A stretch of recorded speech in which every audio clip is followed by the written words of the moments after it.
მობრაწულ საქონლის ძეხს მოვშუშავ წვნიან პამიდორთან ერთად. ჩავახლი კვერცხს და ჩავაჭრი სულგუნს.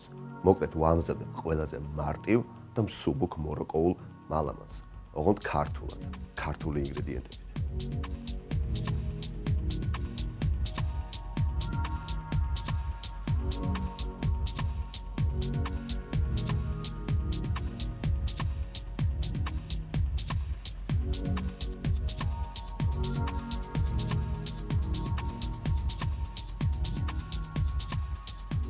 მოვამზადებ ძალიან მსუბუქ და გემრიელ კერძს. მშობ ახალი წლების მერე დამძიმებულ ორგანიზმს სჭირდება დასვენება.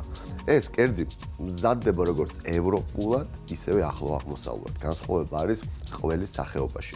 ევროპულად თუ ვამზადოთ, შეგვიძლია გამოვიყენოთ ჩედარი, ბრი, ბლუ ჩიზი, მოკლედ ნებისმიერი სხვა ედა მიუხდება ძალიან სხვათაშორის.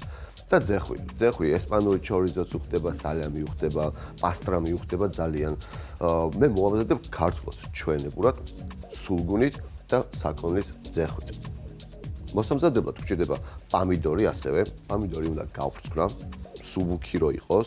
პამიდორის კანის გადამუშავება არის რთული ორგანიზმისთვის. კანსაც მოვაშორებ, წვრილად დავჭრი. ორი პამიდორი საკმარისია.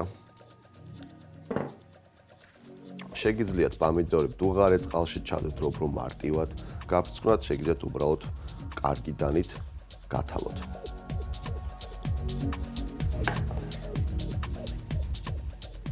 პამიდორი უნდა დაიჭრას ძალიან წვრილად, შეგიძლიათ გახეხოთ კიდევაც.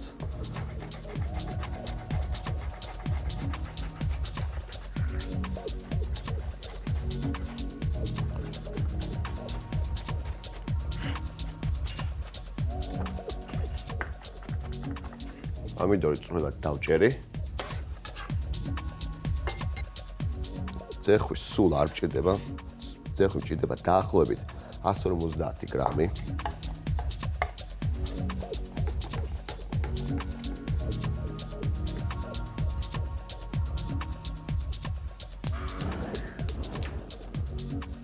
ცოტა ზეითუნის ზეთი. კარაქი უხდება ძალიან. კარაქის დაახლოებით 10 გრამი, 10-20 გრამი. დაველოდები კარაქის გადნობას და დავიწყებ ძეხვის შეწვით. ძეხვი ცოტათი რო შეიწვება, დავამატებ პამიდორს, დაჭრილ პამიდორს და ცოტა ოდელ პამიდორის წვენს. თუ პამიდორი არის ძალიან წვნიანი, პამიდორის წვენი აღარ გჭირდებათ. ეს პამიდორი ძალიან წვნიანი არ აღმოჩნდა. ძეხვი.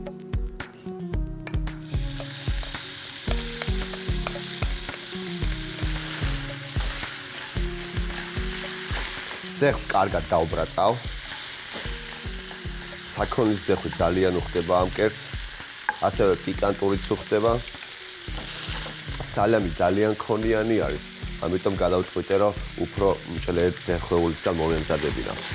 კარგად დავბრაწავ, ცოტათი ოქროსფერი როგორც კი გახდება, არომატიო წამოვა. ჩაუშვებ პამიდორს. ცოტა პამიდორის წვენსაც.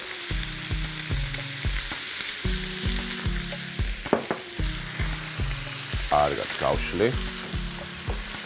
ცეცხლს დავუწევ.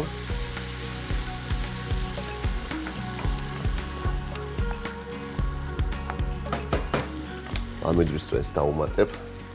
დაახლოებით გჭირდება არაუმეტესი 100 მლ-ისა. გააჩნია ისევ და ისევ პამიდორი რამდენად წვნიანია. უნდა თუხთუხებდეს. ამაში მე უნდა მოვათავსო კვერცხი და კუბებად დაჭრილი სულგუნი. დავჭრი სულგუნს.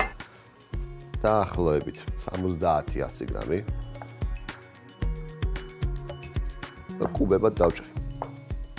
სულგუნის ყველი წელვადია, გემრიელია და ჩვენია, ქართულია.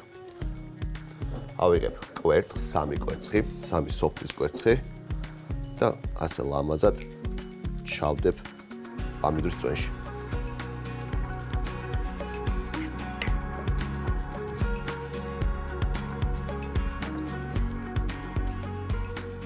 ყველის კუბებს გვერდზე მოვუწყობ. მარტივი და გემრიელი კერძი გამოვა. ყველი მინდა რომ ჩაადნეს. რომ გემრიელი იყოს. შია. ცოტა დაფქვილი ციცაკა. ისევ და ისევ ცოტა სიცხარე. მარილი თავისთავად გემოვნებით.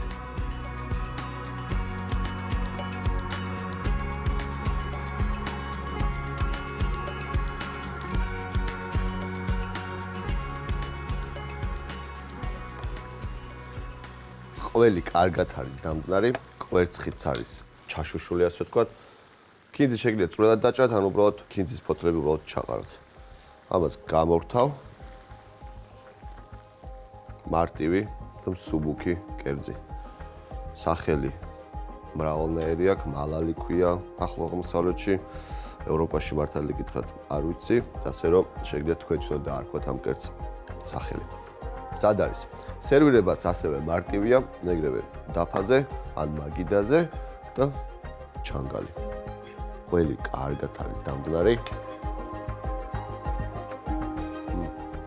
მსუბუქი, მარტივად მოსამზადებელი და რაც მთავარია, გემრიელი კერძი.